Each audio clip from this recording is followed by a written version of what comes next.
Hi, this is Bob from WordPress training videos. I've done some videos on images over the last while. I did three different image videos, mainly connected with WordPress. But one thing I see a lot is, for obvious reasons, is people putting photographs directly from a camera straight into the website. For obvious reasons, this is what you would expect you'd want to do, and this is the handiest thing. But actually, while WordPress is able to handle it, it's not necessarily the best. So I've just got this image of a car up here, and I've right-clicked on it and opened up properties, and I'm going into the details tab. I'm in Windows 7. If you've got a different operating system, it'll be probably something similar to this. And I see here the dimensions are 4089 pixels by 2716. If I put that image into WordPress, it'll be fine, but it really, purely because WordPress is actually going to duplicate that image and make a new version of it that's 1,000, let's say 1,000 pixels by 500 odd. And that's what's actually going to be used in WordPress. And that's fine, except for it's got two problems. One is that when you upload if you want to upload 20 of those, it's going to take twice or 4 times or something as long, because the file size goes up with this. In fact, it goes up more or less exponentially. So I see this is 3.5 megabytes, and this is actually relatively small. I mean, it could be a lot bigger than this. So if this was 8,000 pixels by 6,000 pixels, it's actually going to be 4 times the size, and as far as I know, it's going to be roughly 4 times the file size, which means it's going to take 4 times longer to upload, which might be fine for one image, but if you wanted to upload 20 of them every day, it's actually going to really slow things down, unless you're on a very fast connection. But more than that, you're also just filling up your space on your hosting, which is fine if you don't mind paying for it. You hear a lot of people saying that space is really cheap, but it's still not free, and you have to pay for that every year, every month, whatever way you're doing your hosting. So it's kind of okay, only, you know, over time, it might end up being a lot, and you might end up, it depends upon how many images you're putting up. If you're going to only put a few up a year, it's not going to matter. But if you're putting up 20 every day or every week or even every month, it might be worth looking into this. So to fix this, first of all, I just want to point out again that you've got your file size, how many bytes it is, how many megabytes. This one's 3.56 mega or million bytes, and you've got the full thing there. It's 3.7 million bytes. That's the actual how much space it takes up on the disk. And actually, just ignore this. These two are all the one. Sorry, I can't select it. This and this, they're essentially the same thing. For our purposes. So that's one thing. And then the other thing is this on the details tab here. It's got the dimensions. So this is how many pixels wide it is. So how many little dots across. And you can ignore anything else like dots per inch or anything else.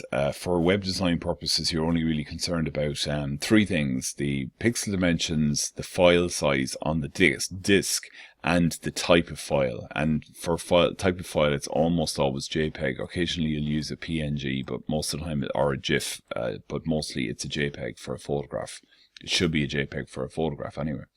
So it's back down to really 2 things that we're concerned about here, and that is the size and the physical size and the file size. Now, to change those, if I make this smaller, this is necessarily going to be smaller, but I could actually make this smaller without changing this by compressing it. If I compress it too much, it will show signs of compression.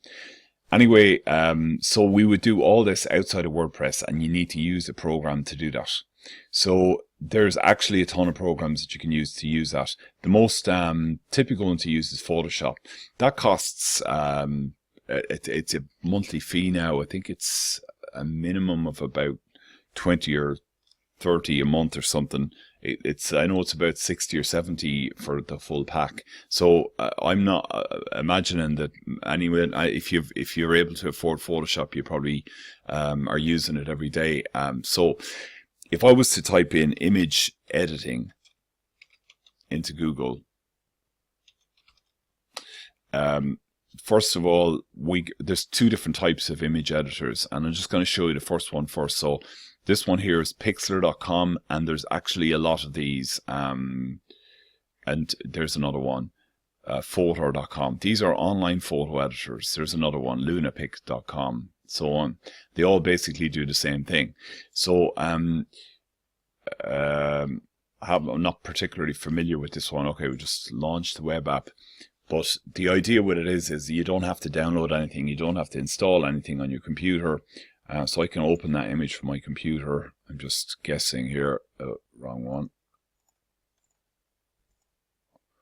There's my car image, and it's uploaded, and now I can do things to it here.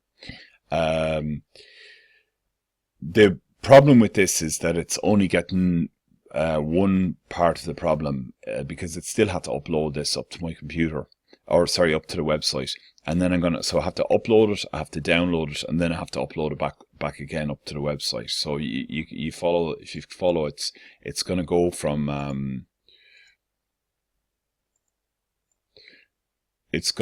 here on my desktop to here on this site, get processed, back down to my desktop. I now have a new version of it on my desktop, and then it's going to go back up here up to my website, which is on the web. So that's not much help. It's okay if if you just want to do some image editing here, if you wanted to write something on the picture, or handy way of cropping it, which I'd probably just advise you that in WordPress. It's in one of the other videos anyway. But you might be able to get some use out of this. But anyway, that's the online editors. And the biggest problem with this is that if you wanted to do 20 images, it's too much work. So probably the online editors, if they work for you, great. But most of the time you're going to want to have an image editing program. And if I meant to type in soft image editing software, image editing application to see these. And there's tons of them, so much so that there's no way I could go near it in terms of explaining. So what I just did was, there was one in particular that I decided, sorry, that's not meant to, never mind that, Fotografix. So we're going to install that, and it's very small, it's very quick to install, and it should be pretty easy to use. So you just type in this. Of course, the idea with what I'm saying is, just go look for yourself to find something that would be suitable for you. But Fotografix is one that might work for you, and there's probably dozens of others that might be better than this. This is particularly a lightweight one, in that it's short, it's quick to download, and it's not that hard to get started on. But you'd have to do that research yourself as regards finding which other ones you wanted to try out or use. So as well as that, this is free. Most of the good ones are free, apart from Photoshop. Some of the good ones are paid for, but it's a huge subject, like I said. One that you might want to try is GIMP. It's kind of the biggest free version to Photoshop if you want something a bit more heavyweight that does a lot more. So this link brings me to I'm going to the download.cnet link, and you want to click this button here, and it's going to start downloading the file. And I'm in Chrome, so Chrome then pops this guy up here in the bottom. If not, you just need to find out where your downloads folder is for your particular browser, where it put it. Sometimes it asks you where you want to put it, but in my case, it's got a handy thing of just showing folders, so it just opens up my downloads folder. And what I'm going to do is I'm just going to drag that onto my desktop. So now I've got this file. It's a zip file. So there's lots of ways of you have to unzip the zip file. So there's lots of ways of doing it. Usually you can just click on it and open it up and drag all this stuff out. So that's one way of doing it. And the only problem with that is it's going to put it all over the place. So not really a big fan of that. I got all this junk all over the place. I'm just going to delete those different files that were in that. and show you what I do. I right click again. I'm on Windows 7, so every operating system's got slightly different way of doing it. I use a program called 7-Zip, but you don't have to have that. If you install that, it puts this in here. I just use this extract all, which is, it's part of Windows 7. You should have something like it, and it just offers me a place to put it. So it's going to put it all in a nice little folder there and extract it. And all that's doing is it's just opened up the folder now that it just put it all in that folder, open up this folder. So I'm just going to get rid of this. I don't need this anymore. And this is the unzipped version of what I downloaded. So there we go. And that's what you want. So now if I just click on this exe file, which is the one that you want to run and do whatever it tells you to do here, there could be all sorts of program controls. Now it's opened up the folder. Now I've noticed that it didn't install it for me, which is handy in this case. And it's one of the reasons I went with this program. So what I'm going to do is I don't want it, just pay no attention if it puts more files in here. What I want to do is I want to move this somewhere. I'm not going to go into this now, but I don't want to leave this on my desktop. You could leave it on your desktop, but you just want to put it somewhere you open up your computer and put it somewhere in your C drive. You can put it in program files or just leave it loose in your C drive. You could put it on your desktop if you want. I'm not a fan of leaving stuff on my desktop.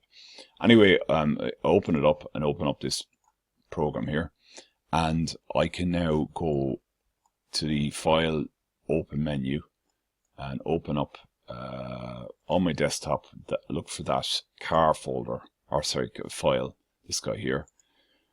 And it's opened it up. And now I want to make that smaller, and I want to compress it to make the file size small. So to make the image smaller, the pixel size, I'm going to go up to the image menu and go to image size.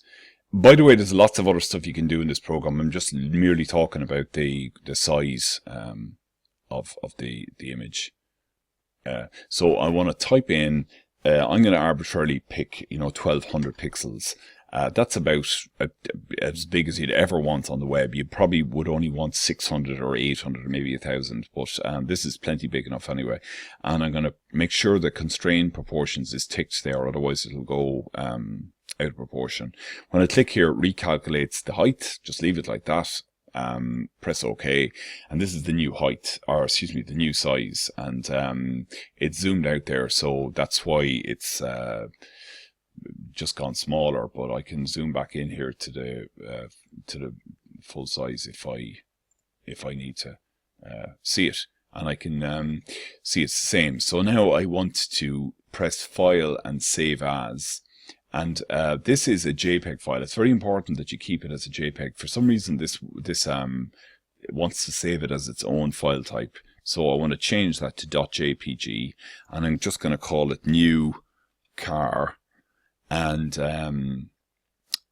for the name, for it to have a name, save it in my desktop beside the other one, and it's going to give me this quality thing. So you can set the quality to anything you want, and experiment with this is probably a good idea. But I can save you the time, because if you make this very, very well, if you push this the whole way up to 100, it's sort of okay. You're making the image smaller, but you're not making the file. You're not compressing the image. If you make it too small, it will just look all completely blotchy, and you can try it out, bring it down to 10 or something. But anywhere between about 70 and about 90 is where you want to go for. So I probably usually do 75 or 80 or something like that. So press save. And I'm just going to look at the, this is the new file. So if I hold the mouse over this is the original. It's 3.6 million, and it's 4,100, excuse me, it's 4,100 pixels wide. But the new one that I've done, it's 1,200 pixels wide, but look, it's only 250,000. So it's actually about like 7 times smaller or something like that. And if we, the image size, the physical dimension size is actually, it's good as well. That's a perfect size for the web. If I right click upon this and I press preview, that's the original, and this is the new one. So I can flick back between them. There's virtually no change. You might be able to detect some change. I can see some change here in the grill, but it's pretty good. And that's the kind of thing that you want to upload up to the web. It'll save you time and bandwidth and hosting space. So hopefully that's of help.